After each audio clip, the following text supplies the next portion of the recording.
So, just welcoming you in from wherever you are around the world. We have a international global gathering here today. So, I am not going to say very much. You'll probably be pleased to hear. I'm going to hand straight over to Colin and Hanien.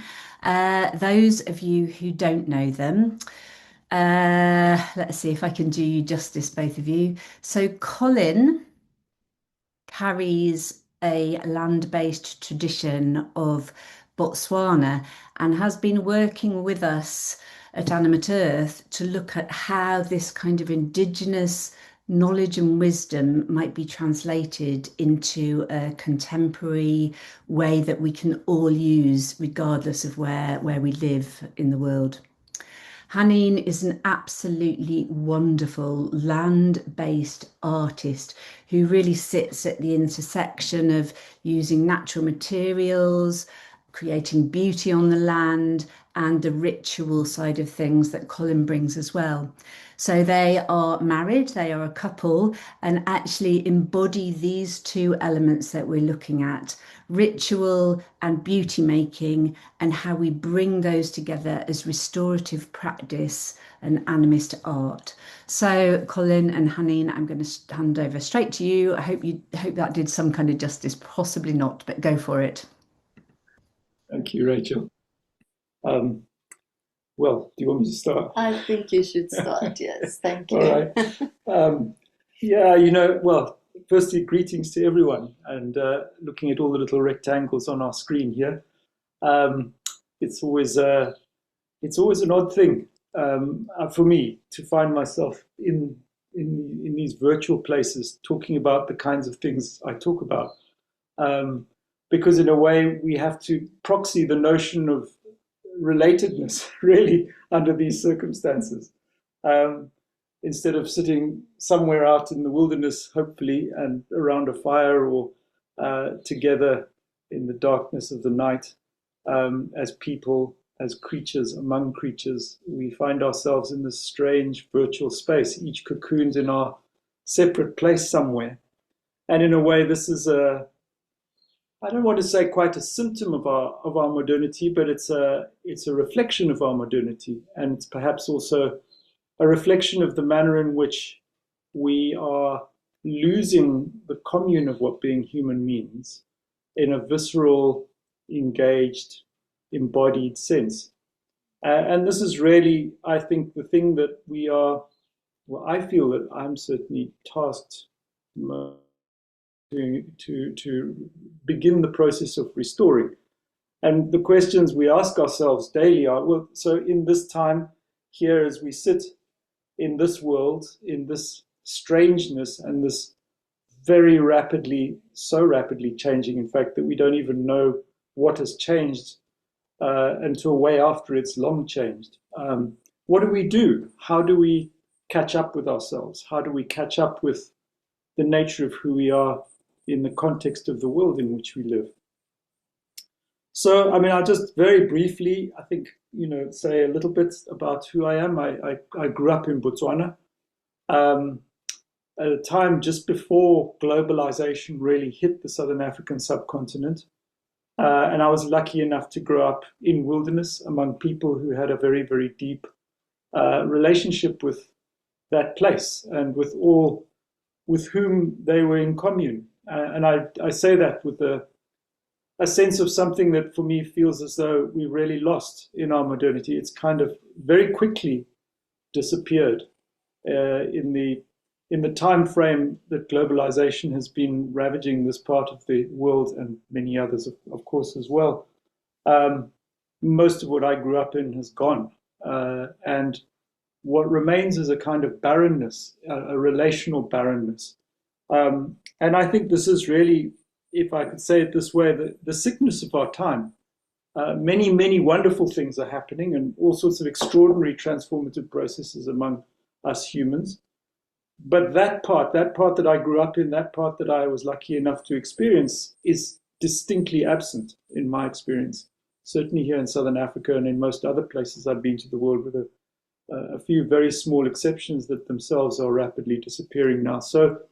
Um, So this has been a source of very deep pain for me.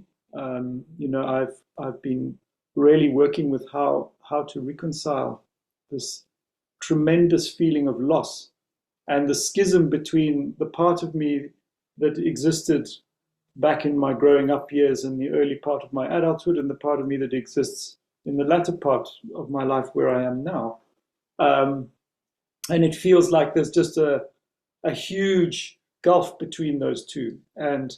Um, and so I sit with this kind of rhetorical question, but it's a question at the heart of my practice, and my practice is predominantly explorative at this point, which is how do we get back there within who we are now, recognizing that we can't become that again and that we've evolved beyond that. The question, though, is how do we bring that back within us? How do we bring it back into who and what we are in this current world? How do we bring relatedness, and I mean relatedness in its deepest sense, back to the place we find ourselves here in this crazy time? Crazy because so much is changing so fast, and so I think also the difficulty with that is the speed with which it's changing is also in a certain sense occluding us to the recognition of what is being lost as that change is happening. So the change is happening at the cost of those parts of ourselves that are not managing to keep up with who we're becoming. And the question I sit with is, well, how do we help it keep up? How do we go back and retrieve those parts and bring them forward to be part of whoever it is and whatever it is we're becoming and whatever it is that this planet essentially is becoming at this point? And it's not a straightforwardly answerable question. And so for me, it's been a case of working as best I can to adapt practices, to work with what I learned, and to relearn what I learned within the current context, re-explore it and reinvigorate it in a different way in order that it fits into the current nature of who we are. And it's so, I mean, I'm compacting a very, very long story into a very short space of time here, but essentially, I left Botswana when I was 21, and I went down to the University of Cape Town, and I studied a fine art degree, and I also studied psychology and African languages. And during that time, I suppose for the first time, really, when I got to South Africa and I found myself in a very different context to the one that I'd grown up in, the deep question of who am I actually, I would say, first hit me. Before that, I had no doubt about who I was. I had no doubt about where I belonged. I had no doubt about the deep interactive engagement with the place that I knew as home. But when I left it, I think also at that point, really the globalization process kind of really began to take hold in Botswana, where I came from. And the result of that was really this opening of this ever widening schism between that part of myself and who I am now. And so at the heart of all my practice, I would say, is a deep fidelity to creativity, essentially, to creative making in some sense, whether that's working with words or particular practices or however it turns out in all the various ways. What I do recognize is that in our past, in our older past, we all had a very strong relationship with our creative nature. And in fact, it was probably at the heart of everything we did. And we were all makers in some sense. We were all creators we were all creative in that sense. And there wasn't really a distinct delineation between someone who was an artist and someone who wasn't an artist. We were all artists, we were all musicians, and we were all participants in the commune of these practices.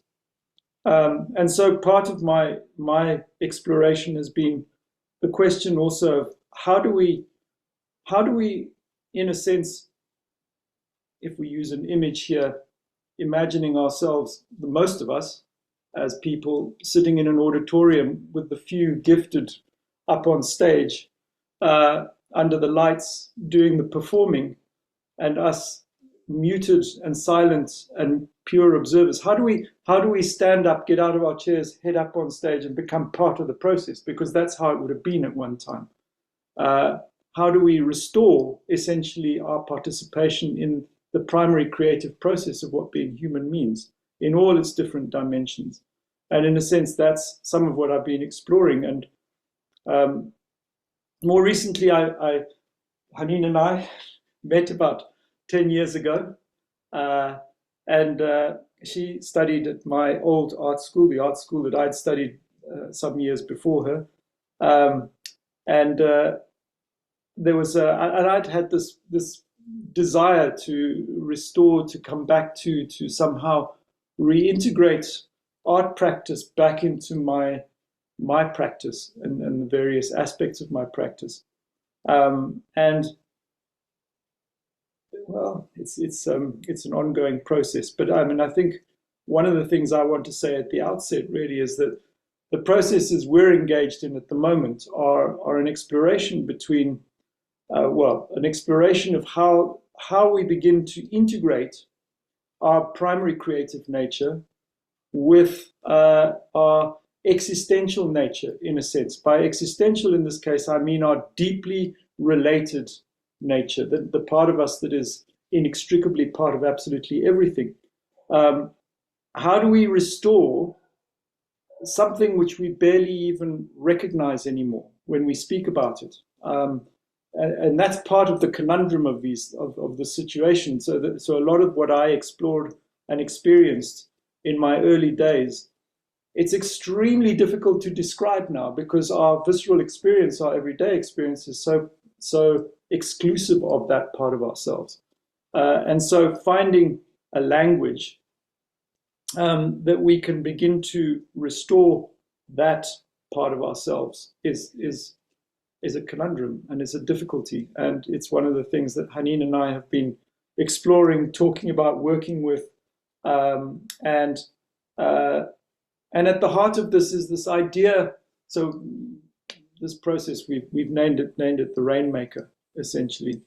Well, why the Rainmaker? Essentially because the rain making is a symbol of a mediation between, or of those who mediate between human and the natural world, recognizing that as humans, as the old stories say, way back when we took fire into our own hands, left our biome and headed out across the planet, and this is a motif that occurs in different forms in most traditional creation stories, there was a separation that took place. And it became necessary as humans to consistently work at restoring that separation, at bringing down the boundary that we had created by taking on fire and by essentially excluding ourselves from the way in which nature automatically and symbiotically works. And so the ritual practices and the practices that we've had ever since time immemorial, essentially, mostly have been designed around this question: how do we come back into being a fundamental and inextricable part of nature? And now more so than ever. And so in this time, we're exploring different practices, different ways of engaging with this question of how do we, first of all, who and how among us begins that mediating process that would have been taken on by people who were referred to as rainmakers in the old days. How do we recognize who and what the natural world is in relation to us as the human world, and how do we bring an interactive process between these two? So it's a big business. And it's very hard to sit and speak into it because it's so vast. I mean, where do we start? And so at one level, really, we start by practicing. We start by doing, and then we reflect on what we do. And we find different ways of engaging with practice, essentially. And that's really what Hanien and I work on bringing is a combination of the practice, the exploration, and the reflection. So with that, I think I'm going to hand over to you. Do you have a question for me? Well, I mean, I think people would be very interested to know what your practice is as an artist who incorporates a deep relationship with land, with place, but not with place. Well, with place as a who rather than a what, as in who are you relating to and how do you relate and how does that imply in terms of your practice? Yeah, hello everybody. I must say my heart feels so full because I see so many faces and people that I have worked with before. And there is something about sharing the creative practice. Firstly, when you are in the creative process, you feel so connected. And then when you're sharing the creative practice with people, you do bond very deeply in a very mysterious way. So it's really wonderful to see some people whose faces I recognize. And it's such a joy to be doing this with Colin, because essentially what we are looking at is relationship. And I remember when I was studying, I was doing my master's in fine art with a focus on ecology and specifically looking at endangered indigenous flowers in an area where they have really ravaged the land with the wine culture. And I remember at the time I kept on preaching that we need to learn to be intimate with the natural world, and that intimate relationship is the ultimate way of relating to the natural world. But sadly, I was not good at relating intimately to humans. That was one thing I wasn't able to do. And right at the end of my process, when I had learned much, which I'm going to share with you, I met Colin, and we started this journey, and it has been really, really incredible because we're walking a parallel path, and we can actually feed into each other's practice in a very useful and very profound way. So this entire process and course really is about relationship. And for me, the journey started when I wanted to know, I think about 15 years ago, I went to the Netherlands, and I'm an Afrikaner, and our language is basically a form of Dutch. And I went to the Netherlands thinking these are my ancestors and this is where I belong. And that when I arrive there, I will really feel like this is my place. But when I arrived there, I didn't have a profound experience of belonging. And I sort of recognized the language and I sort of recognized the culture, but it didn't really resonate for me. And I found myself going every day to the glass house at the Hortus Botanicus, which is their botanical garden, where they keep South African plants. And I would go and visit the plants every day because I missed home. And this started a question in me where I wondered, what does it mean to belong to a place? Is it a physical belonging? And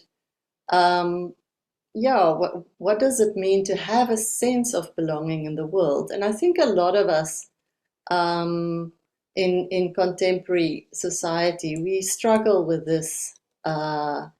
It's something that we long for and that we question. And so I started this journey, and at the time I encountered Arne Naas's writing, who was the father of the deep ecology movement, a Norwegian philosopher.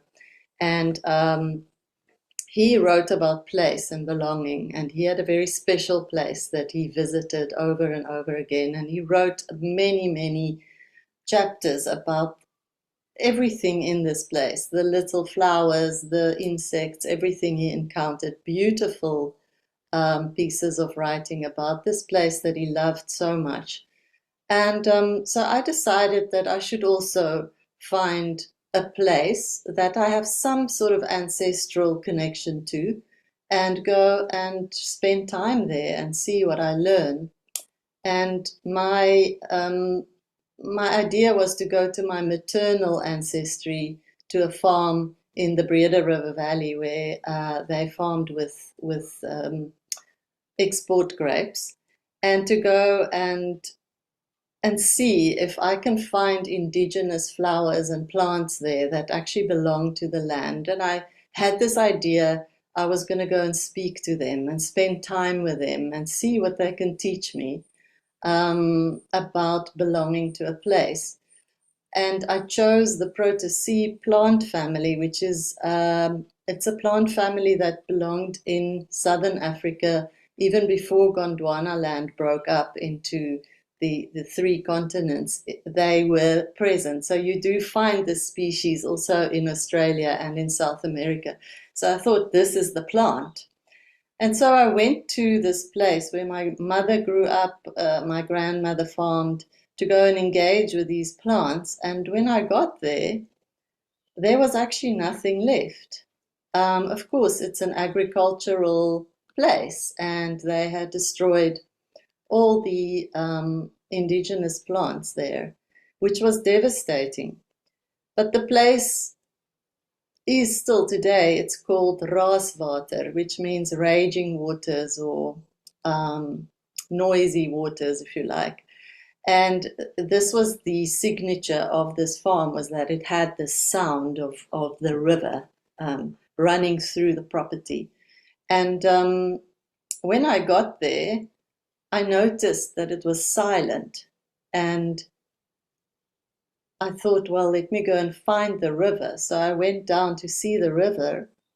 And to my horror, there was no water. The river was dry, it was polluted. In fact, they had fenced it off to protect people from it. And it was now a silent river. So Raaswater wasn't noisy waters anymore. It was a silent water place.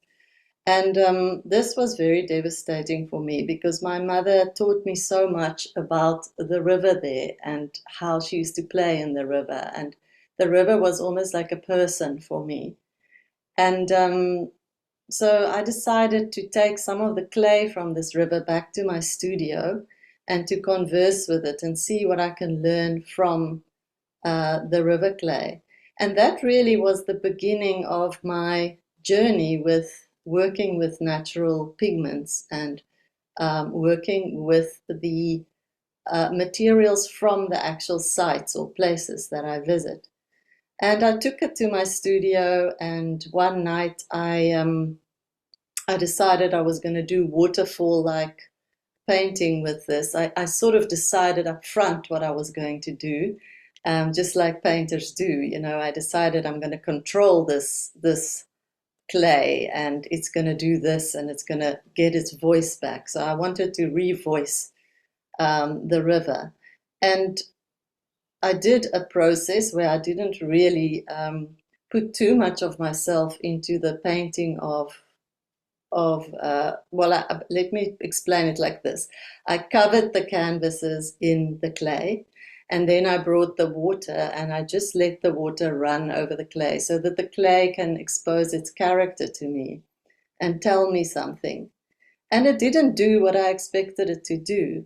It in fact painted a picture, and the picture looked like a soundscape. Instead of it running down on the canvas, it actually went up, and it looked like a wetlands, which was what was supposed to be growing all along the river. And I got a shock because I realized the clay spoke to me. It has actually spoken back. And I learned in that moment that relationship really is about giving a little bit of your spirit and your energy and then allowing the other to respond and to not try and control. And that was the start of many, many experiments with this specific river clay. And it was actually after this, I made this painting, that I met Colin, and I started to apply the principles that I've learned on various relationships, including our relationship. And so I'm telling you this because it's interesting how creative practice starts circling out into your daily life, into your everyday relating processes. Yeah, and that is the story of place and belonging and where I started. In this process, I think what would be amazing is to work more ephemerally, and that is what I've been working with, is to not make objects, but to actually start engaging with the natural world creatively through more of, if you like, a land art kind of process. But it's not really land art, it's something else. And it incorporates a different way of relating. Mm. Mm. And it strikes me that, one of the things that is difficult about this kind of work is, so we're sitting here trying to describe it. And, essentially it's impossible to describe unless we're in the act of engaging with it. And so really, I mean, I think, what you were describing was an engagement, and that engagement we can then reflect on. And I think the part of the difficulty we sit with essentially is that until the engagement happens, it's very difficult to reflect relationally on what's happening at all. So I think a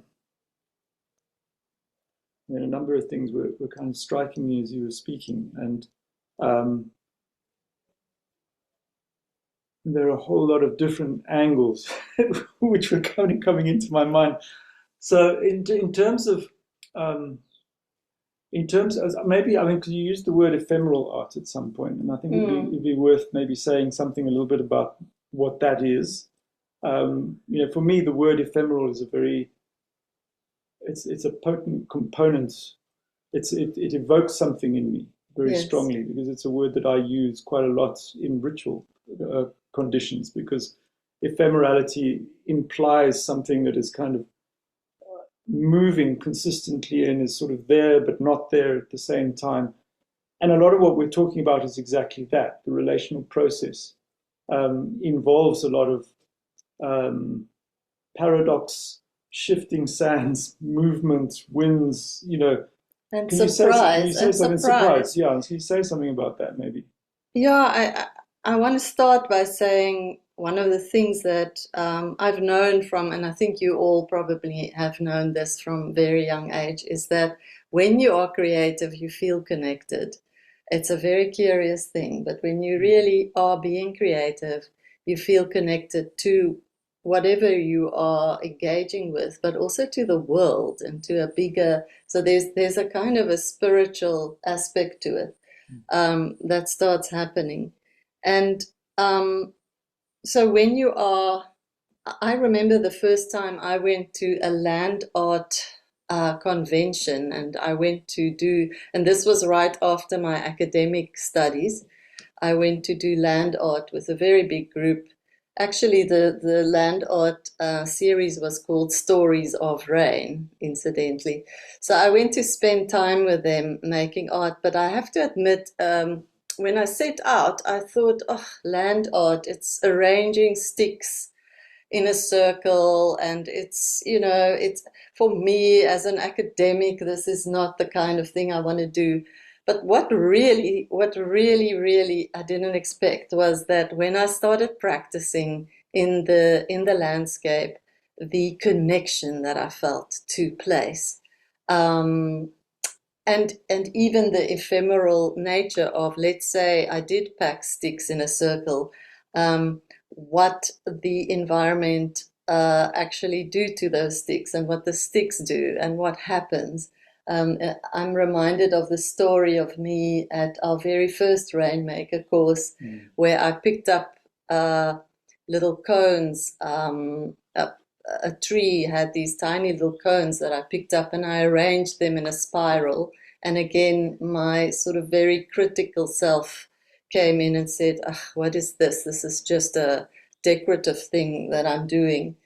But as the days went by, the cones started opening and closing and rearranging themselves and teaching me about how they actually work and what is going on with the weather, what is going on with the atmosphere. And people got involved and animals got involved. And through this very simple interaction in the natural world, I learned so much, and I understood the place so much better, and I won't forget that place. Yeah. And when I go there now, I know about those cones. Yeah.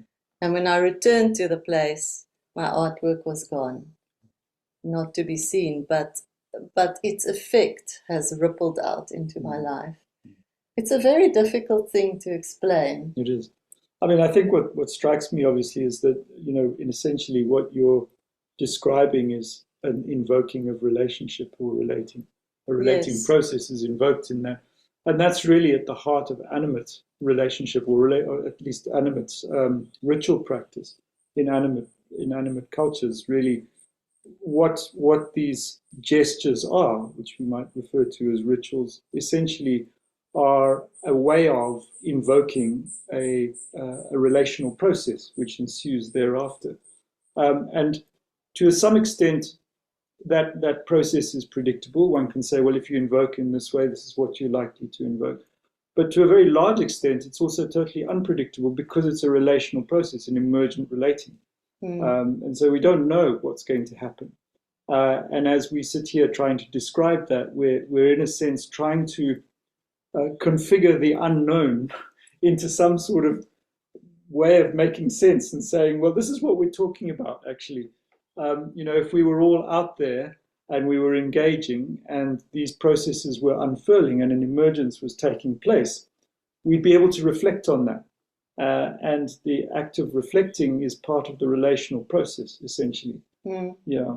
But when you are making ephemeral art, there is a very strange guiding principle that starts arising where you set up a situation or rules, similar to the painting I was describing. You set up a situation and then you wait for the response from the various aspects of that place, including the people and the animals, the insects.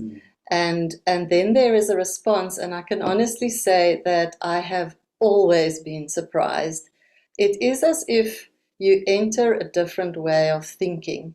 And I think, Gregory Bateson said that we cannot solve the problems of our time by thinking in the way that got us into the problem in the first place. So creative practice in the natural world really gives you a very different way of thinking. It's a non-verbal way of thinking, which allows for surprising answers to come. So it's a wonderful thing to also go to a place and ask questions and see what answers do you get, because you will always be surprised. Recognizing that you may not necessarily ask those questions verbally, but No. it may be an artistic gesture, or it may be a manner in which you present some aspect of yourself in some other way. Yes. Yeah. It could also be a verbal question. Yeah. But Yeah. but yes, the question eventually is manifest in matter. And that's what's so wonderful about the Rainmaker, is that what we're doing is we working with spirituality. We are working with things that are, I'm struggling now to find the word, that you cannot touch. and they unmanifest. That's the word I'm looking for. We are working with things that are unmanifest, and through the process of bringing it down into matter, a transformation happens and a healing happens. And I will never forget how shocked I was when I was in the middle of the Tankwa Desert, which is a desert here in South Africa that is so scary. It's a black desert. It has black gravel, and it's very, very hot. And there's absolutely no water, no plants, no animals in sight. And I became so desperate for just a little bit of water, and I saw sort of one cloud hovering over the desert, and I started to do what I called my own rain dance to call the water down, and it started raining. It rained a little bit, and I was absolutely shocked that there is a response. And we've also done some work there, and the place is just so responsive. It's quite an innocent place that responds. And these things have blown away our participants and us when we've been working in the Rainmaker. And would you say in that sense that in that moment you were both invoking, as in entering in with a gesture that begins a relational process, and in turn evoked by the response, and invoked by the response in a sense? And so there's a co-creative participation that begins to happen out of that. And it's that part, that third component, which evolves out of the mutuality of the interaction, which in a sense is, we can't know what that is. That's where the surprise really is. Yes, and the wonderful thing is that when you come to the creative practice and to wanting to relate to the natural world, you become so aware of the fact that you come with who you are, and you affect your network that you're in, your field of relationships that you're in, and it is affected by you. And so there's no separation between what actually plays out when you set up a situation like that. And it's an incredible way of making art, because it takes the process of creative practice away from making objects to sell, or making objects that's just about self-expression. It takes it into a whole other place of relating. And so that when you see those objects, if you do make objects that are not ephemeral, when you see them, there's a certain power to them. There's a certain resonance to them, because they're born out of true relating, which is magic, and was originally your arena, but now I think I've learned so much that I can see that we all have this magician in us, that can, like the Rainmaker, find a language to establish that deep relatedness. Yeah, well, I suppose as an archetype, essentially the magician is involved with creative engagement. So creative engagement, all the more potently presented to us now in circumstances that we encounter, has always been the case. So if we take our own Western story, which says, our own creation story, which says somewhere way back in time, we belong to a biome somewhere in the world, perhaps somewhere here in Southern Africa, perhaps somewhere in the Far East. We're uncertain about that. And then we gathered this capacity to use tools and to gather fire, which allowed us to leave our biome. And we've been wanderers ever since across the planet. And as we've wandered, we've encountered mountains, we've encountered ice sheets, we've encountered oceans, we've encountered terrains that were completely other to us. And the magician archetype, as the wanderer, is charged with figuring out how to respond to what we encounter, how to interactively respond to what we encounter. And in a sense, we're faced with exactly that now. I mean, as I sit here now, we're in the business of trying to relate through this medium of computerized, digitalized virtuality. And that's a that's the modern encounter essentially. And how do we do that? And how do we begin to bring these practices into this kind of domain? How do we find that relational co-evocation that takes place? And that for me is a big exploration at the moment. I must say it's something that I alternatively find I'm managing to find something and completely flounder with. I see Rachel is lifting her hand. I just want to say, so what we're trying to talk about really is this creative practice as a practice that helps us to cultivate relationship. And through that relationship, we discover belonging and place. Wonderful, thank you. I'm just wondering if you're okay for me to bring some other voices in at this point. So, just to let you know, and I should have said at the beginning actually, what we'd love to do today, I know it's been kind of Cindy sent a link saying we're going to have a 2-hour workshop, but what we really would love to do is to have a much shorter time with you. Just to have this conversation and to bring your thoughts in, and probably just to have it as an hour and a half. So we have about 40 minutes left, something like that. Are you okay, Colin and Hanien, if I bring some other voices in at this point? I thought it would be lovely just to start actually. So I'm going to open the floor to kind of any questions or thoughts or sharings that anybody would like to bring. But I noticed there are some people in the room that have been on our rainmaking residentials. So we've run 2 in the English Lake District for the last 2 summers. And really, they've been very exploratory kind of processes of, okay, with all these things that Colin and Hanien have been working with, how, as a group, how can we get together in a place to see how this works for each of us and how that works for the group?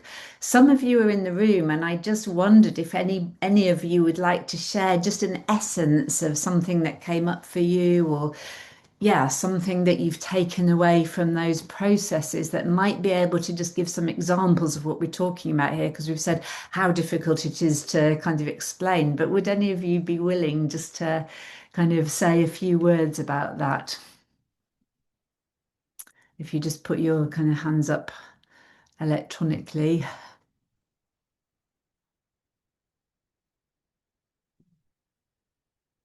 Sarah Hines, you're right in my line of vision.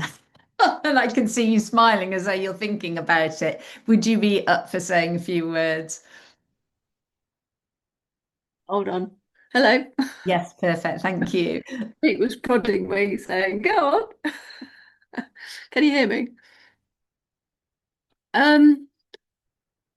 Yeah, that was what happened for me in the Rainmaker was that we did a group exercise where we engaged with what was drawing us in a particular place, and there was this area of yellowy soil that drew my attention, and I didn't know why, and that ended up being the place where I did all the artwork over the week.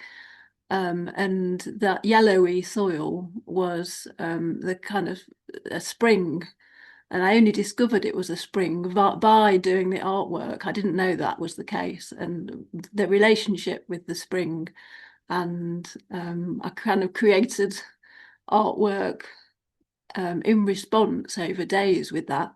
But also what came in was the response of people, walkers, moles, the light, how the light fell in the water, and how that drew me in and created sound and song, and then turned into an eventual performance. And none of that would have, I wouldn't have, I wouldn't have known that that was what was going to be happening. It was all one thing leading to another, and the relationships developing as that went by. Does that mean anything? Perfect. Thank you, Sarah. Thank you so much for having the courage to do that. And apologies for putting you on the spot. Manon.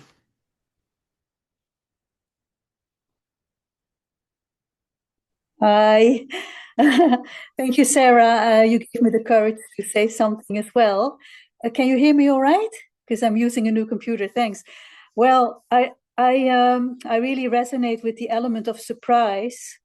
I also, when I was doing the Rainmaker the first year, something came out that surprised me a lot. And actually, working with the land.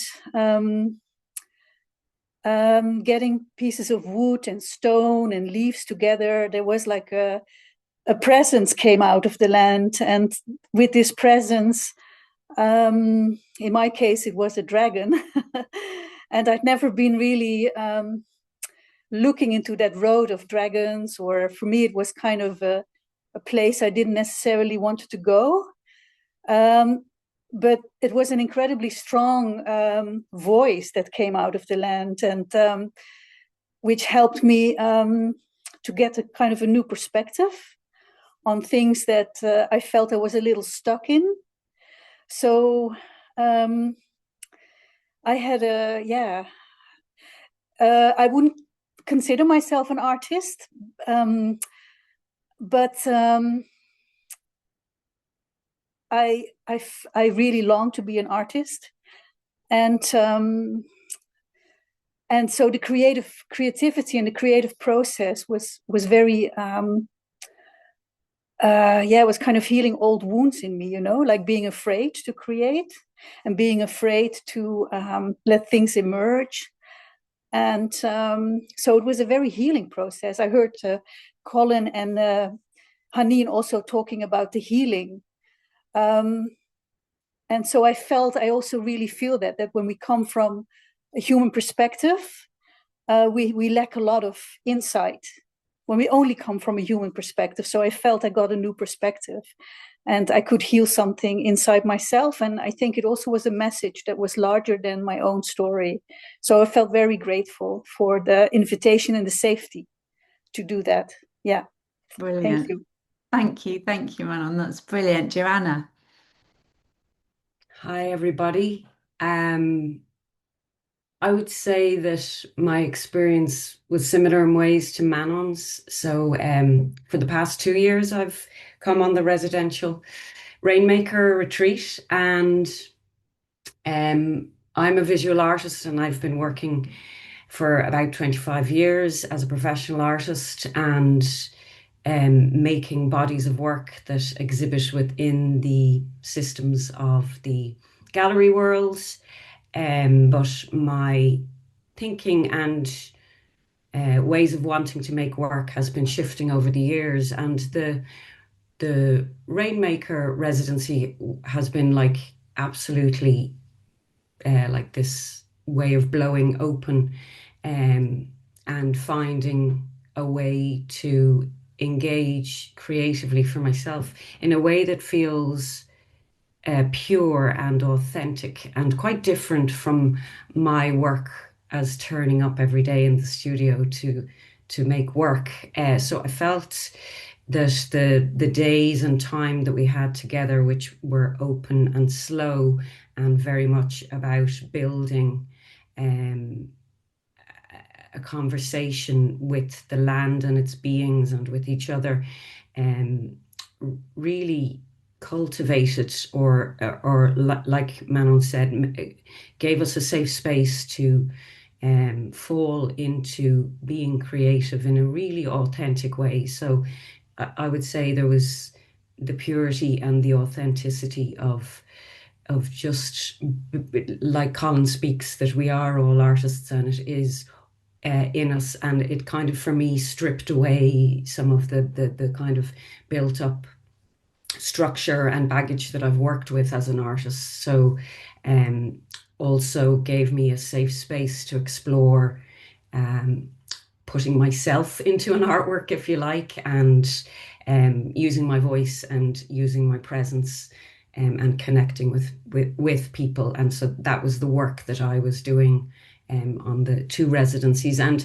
I can't think of any other structure or residency that I know of currently that would have nurtured and provided such a kind of nurturing space to step into that for me. So that has been my illuminating experience. Much gratitude to Animate Earth Collective, Colin and Hanien. Brilliant. Thank you so much, Joanna. That's lovely. So I would love to, Colin and Hanien, do you want to make any response to that, or shall we open up wider?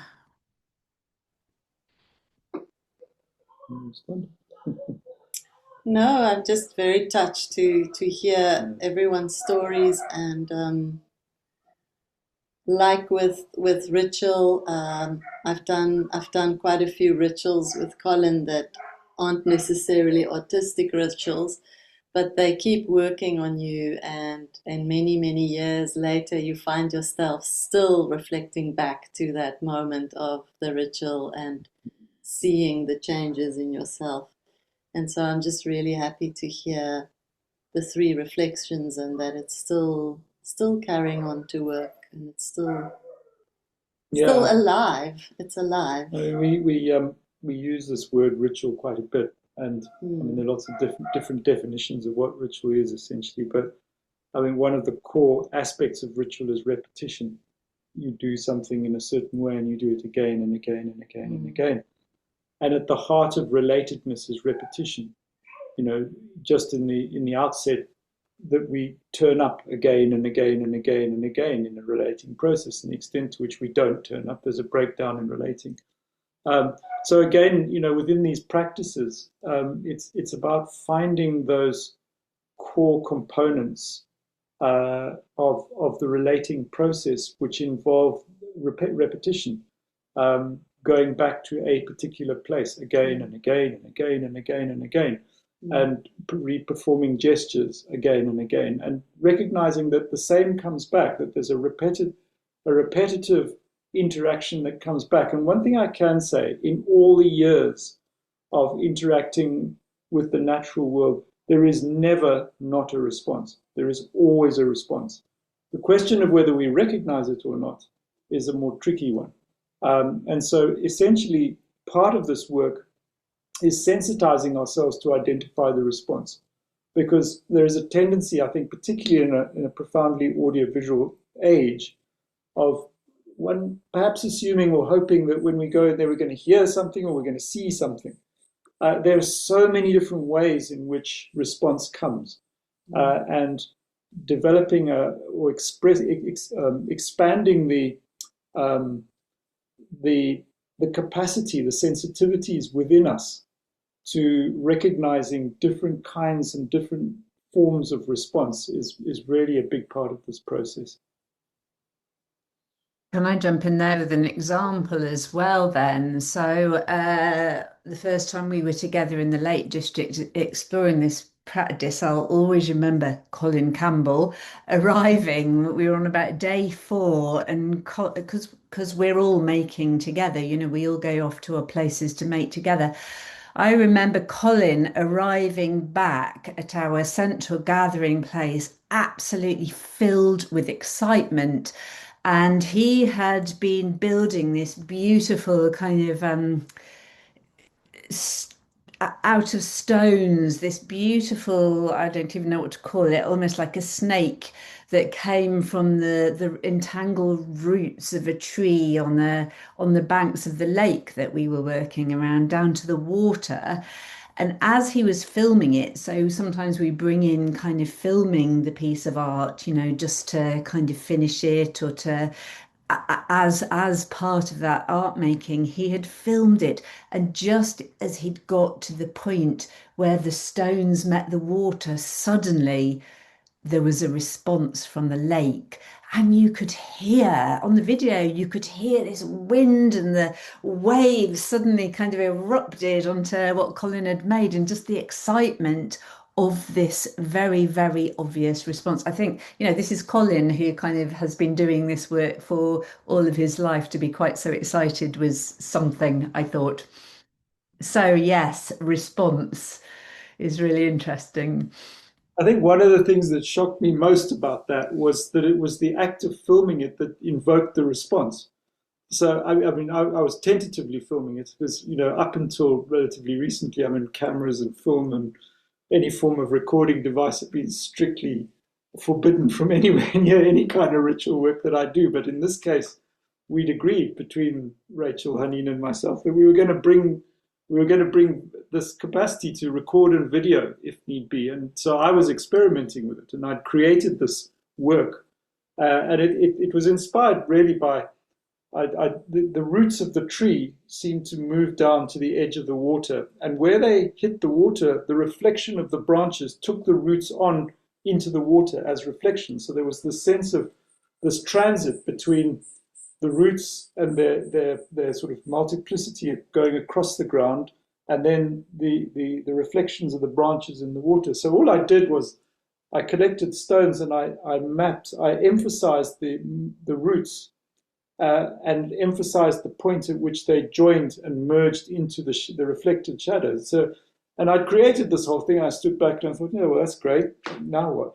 And then I thought, well, I'm just going to film it. And so I took some photographs, and not much happened. And I thought, no, I'm going to video it now, and I'm going to take it back as a video, because I had started it at the tree, and then I'd moved sequentially with the roots to the water as a kind of a process of approaching the water.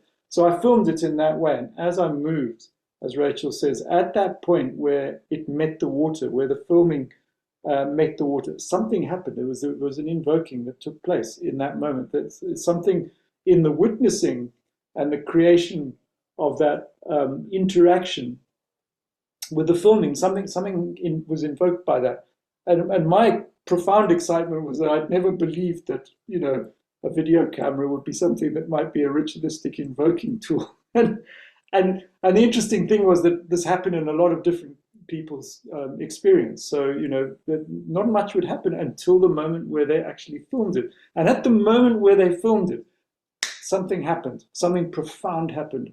And that for me is extraordinary. Yeah, brilliant. Okay, so I'm going to open it up. If anybody has any questions or kind of the essence of a sharing one of their own experience, it'd be lovely to hear from you. If you can pop your electronic hands up, that'd be wonderful.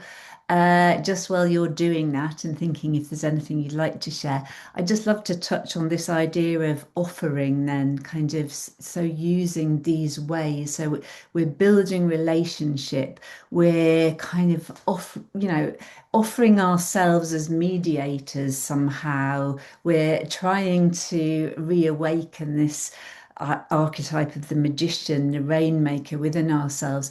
I wondered maybe, Hanien, if you could just say a little bit more about what it's like, what we're doing in terms of offering something beautiful to the kind of unmanifest then.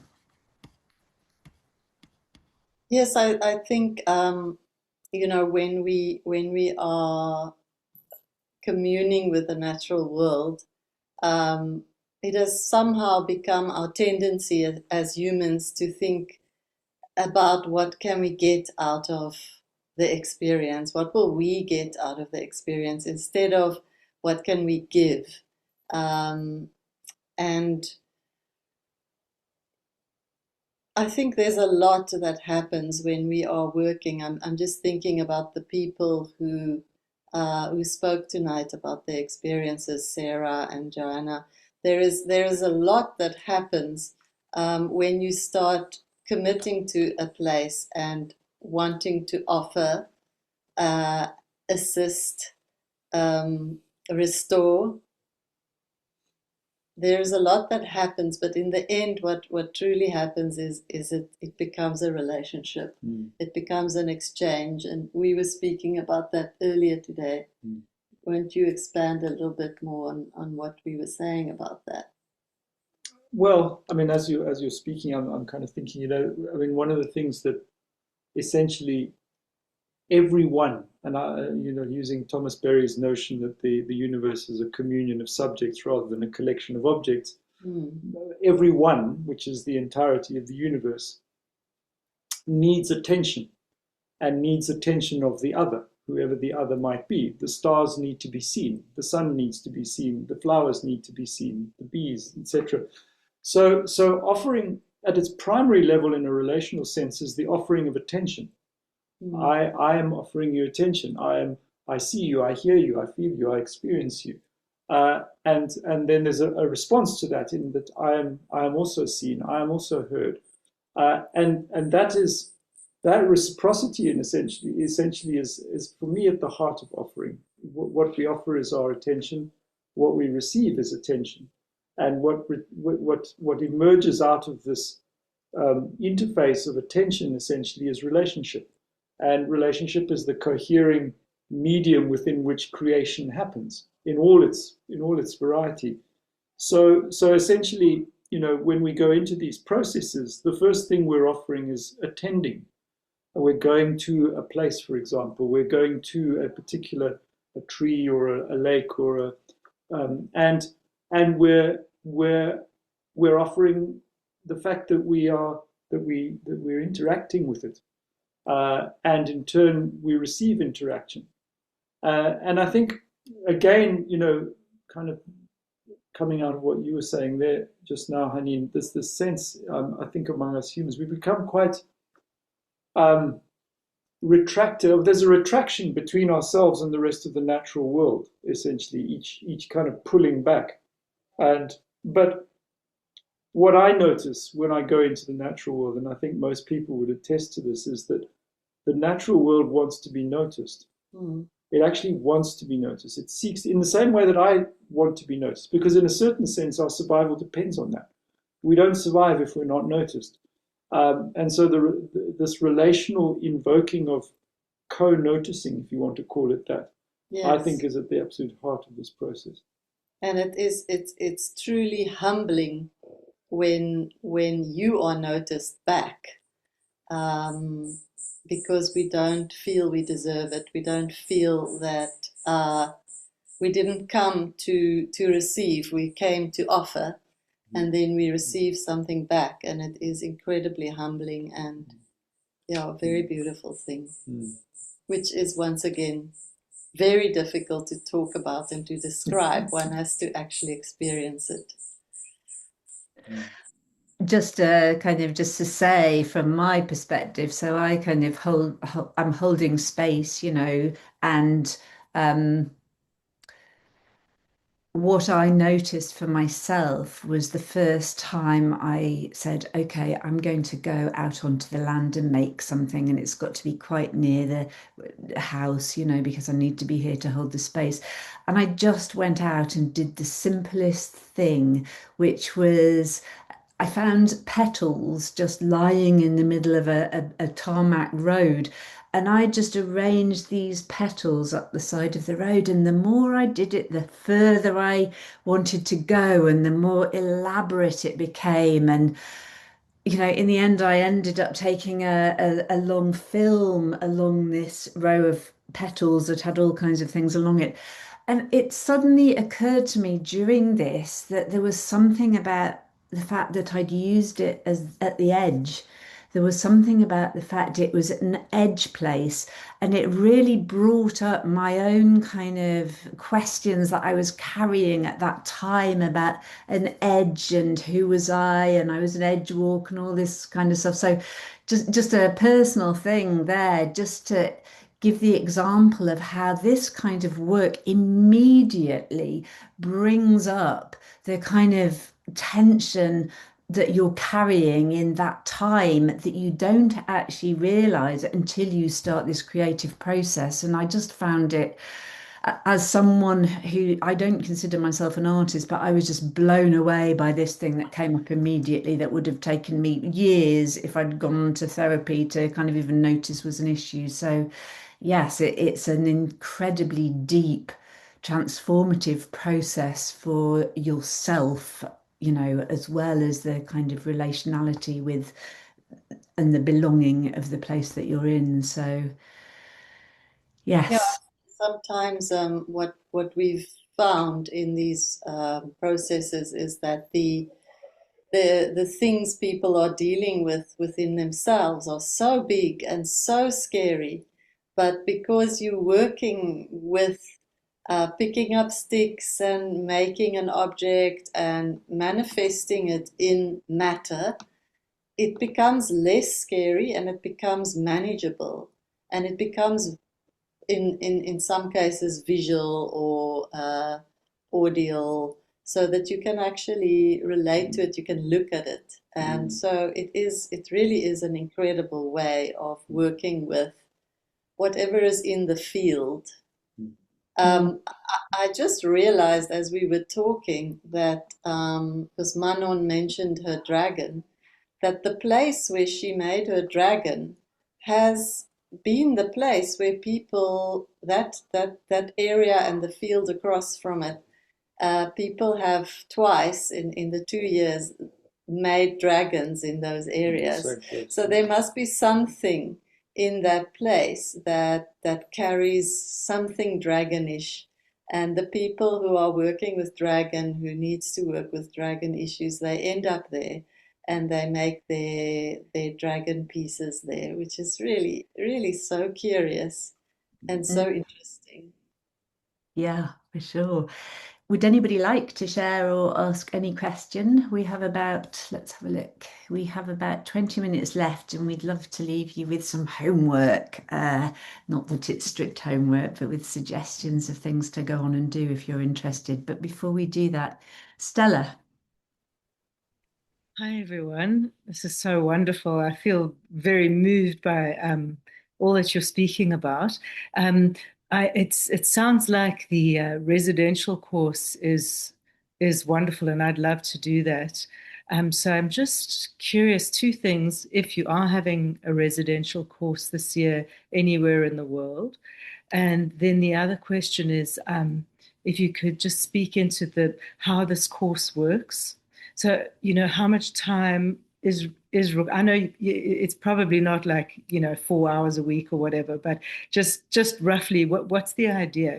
We're going to meet for 4 sessions in February, and then is the expectation we go off and we work with the land, and we do those pieces and come back and share. Yeah, if you could just give a little more information about the online course, please.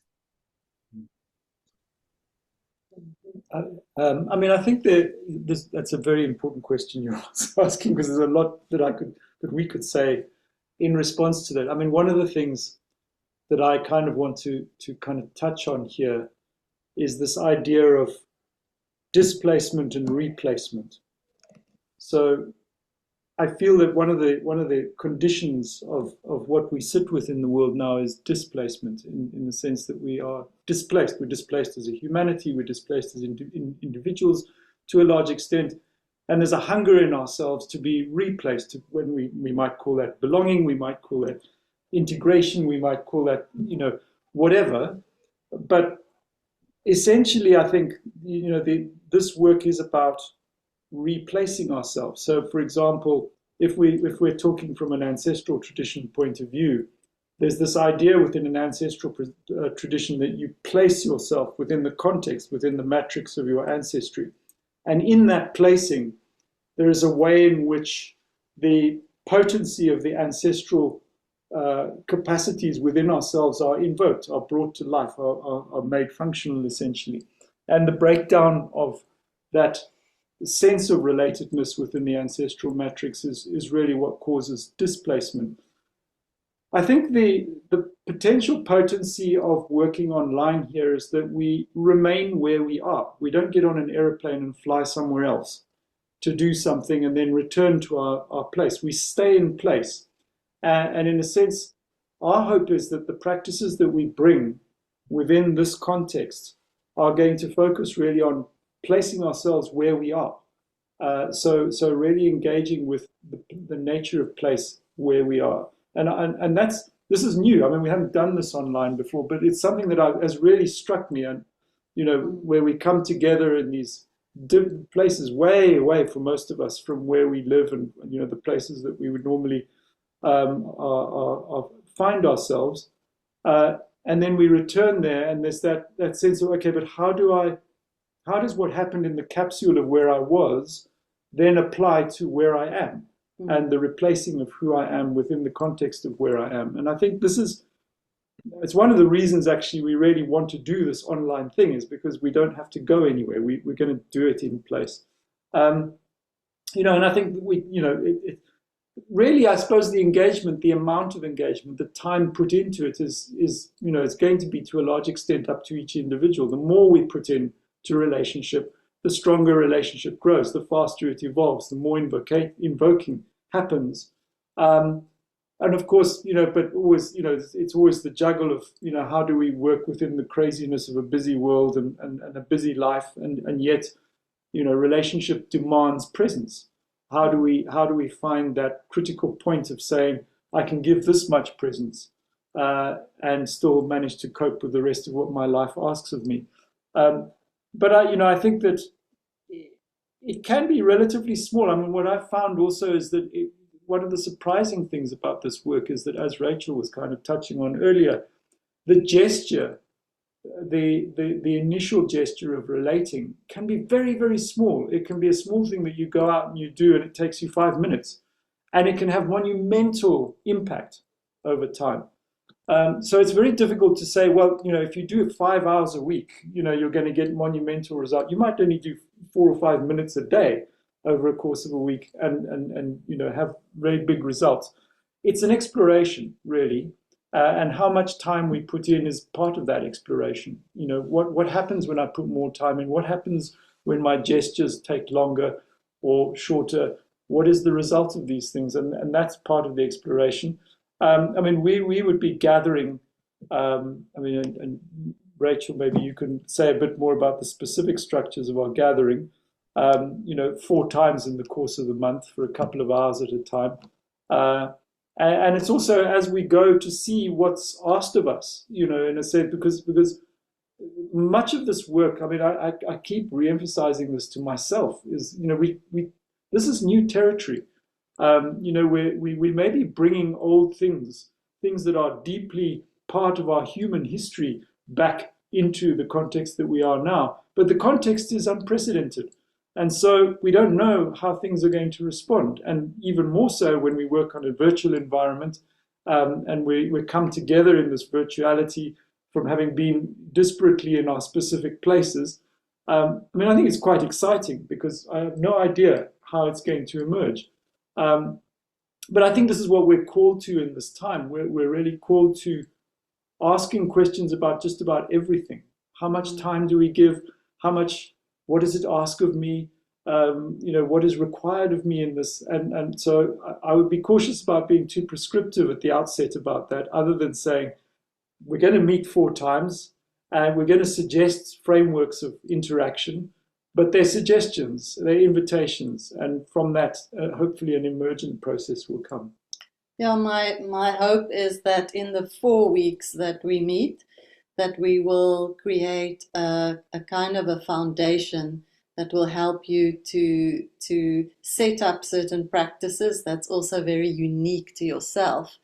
And then by the end of the 4 weeks, there is a 6-week time where you will be engaging and perhaps taking notes and journaling what goes on at your special place. And then we will gather again to share that. And I was hoping that when we gather to share, that we would have, photographs or films or things that we can show of what we did. But we will guide you in the first 4 weeks as to how to do that and how to set that up. That is the hope. And we'll be guided by your processes. I hope some of the previous people from the actual physical processes will also join, because I think this is really to take further what was taught in the residential, to take it to your own place and to start a practice and a relationship that can carry on for years. It can carry on for as long as you visit that place. And a place quite easy for you to access and safe. So I don't know, Rachel, do you have anything else you want to say? No, I don't think so. Just to reiterate what Colin said, in that, it does give us the opportunity to work with our own places and to share, around the world the kind of interactions and the responses that we're finding in these different places. And when we do a residential, and just to answer your first question, Stella, we will be coming back to do a residential in England in July of this year. We think we haven't decided where yet, but we've been to a very beautiful place for 2 years, and it's all very well doing this practice in a beautiful place where we all feel very inspired. But to actually we may choose somewhere completely different, we may be somewhere completely different, and what kind of responses do we get there? It may not be beautiful. You may live kind of in a city where you struggle to find a green place. What are the different responses from all these places, and what can we learn together? So there'll be a lot of we'll be sharing practices, we'll be doing ritual work, but there'll also be a big kind of aspect of sharing together to see what we're learning as we go along. So yes, whew. I hope that answers that question. Thank you for the question, Sarah. That's brilliant. Did anybody else want to ask anything? Xin Yi, was it? Did you want to ask something, or have you changed your mind there?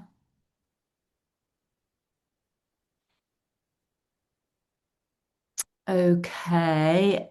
In that case, we can perhaps move to homework then.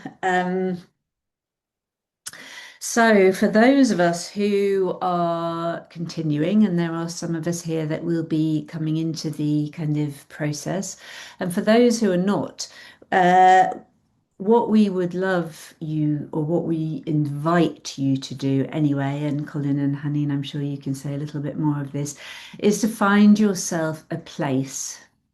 So, a lot of you that have worked with us before will already have a place close to you where you go on a regular basis.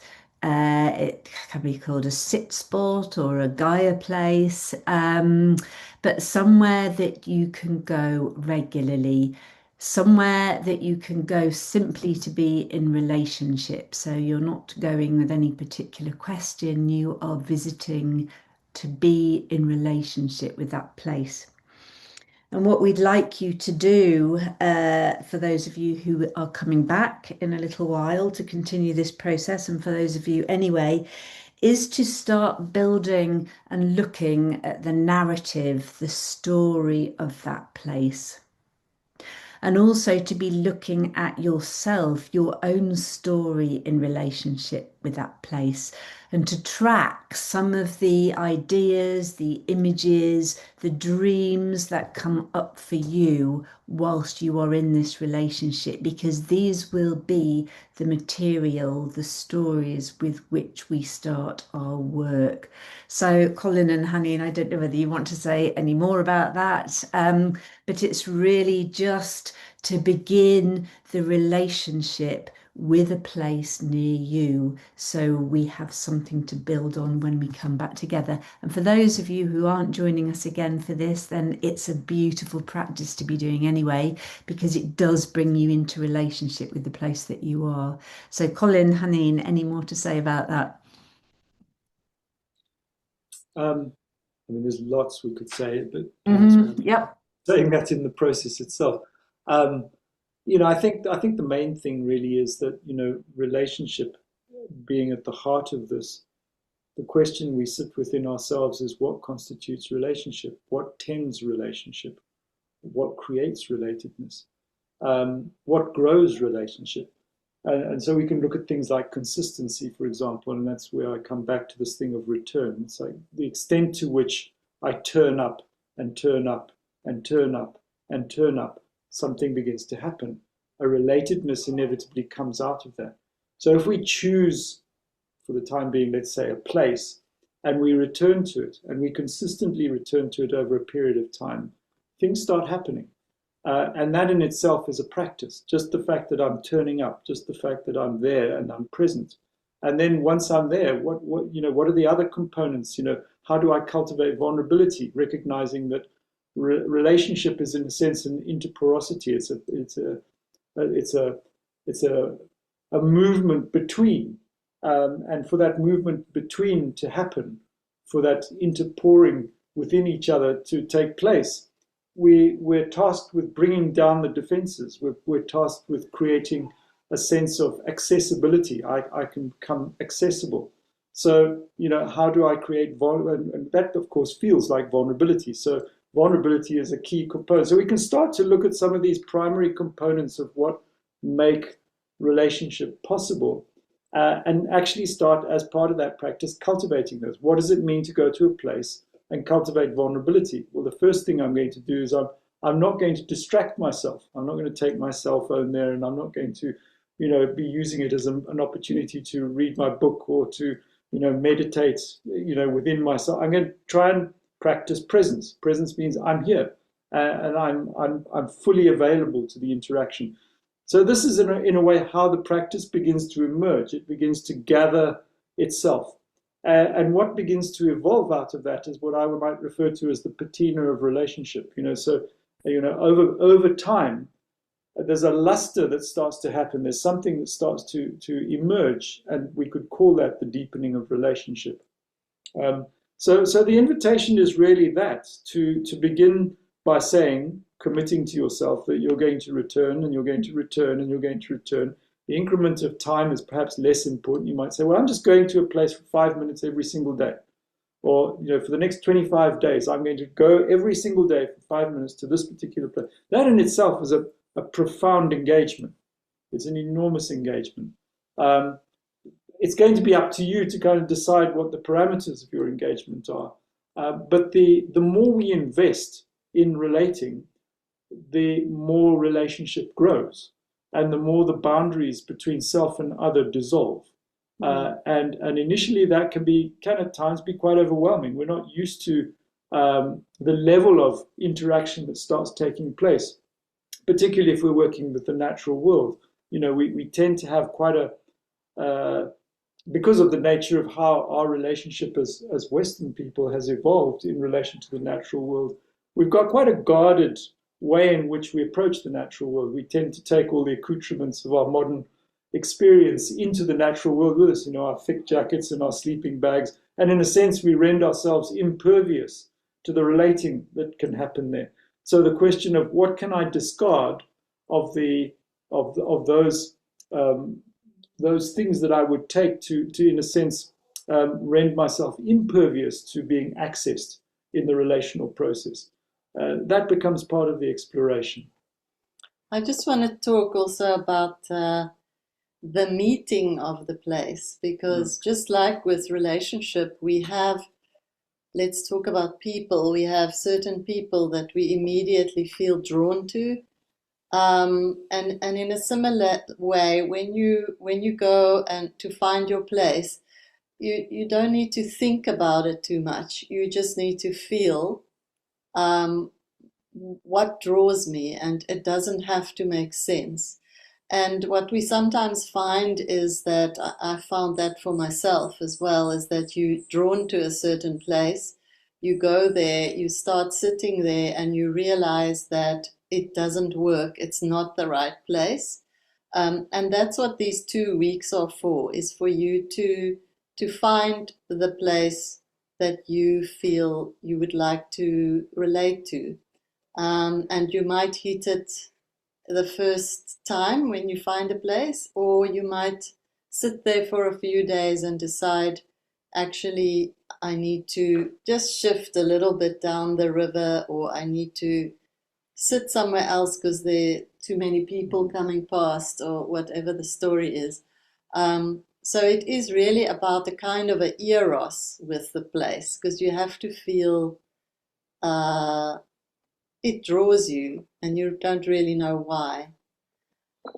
I think what's also important to watch is the difference between feeling drawn to the place and your mind telling you this is not the right place. So that's also something that I've encountered, that you actually are at the right place and you're overcomplicating things. So it's it's a little exercise in mind and heart and feeling. How do you feel in that place, and is this the place? And it's already, for me, just for our first homework, that is the task. And that's already quite a difficult task, to find that balance between heart and mind.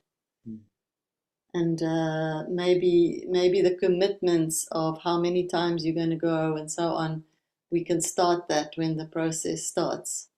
But maybe what you can do in the meantime is see, what does your month of February look like, and what kind of commitments do you think you could make to the place? Yeah, so this is a preparation. It's the engagement, if you'd like, being engaged to the place, seeing, is this the place you're going to commit to? And yes, I mean, for people who are not joining the online process, it really is a wonderful thing to do.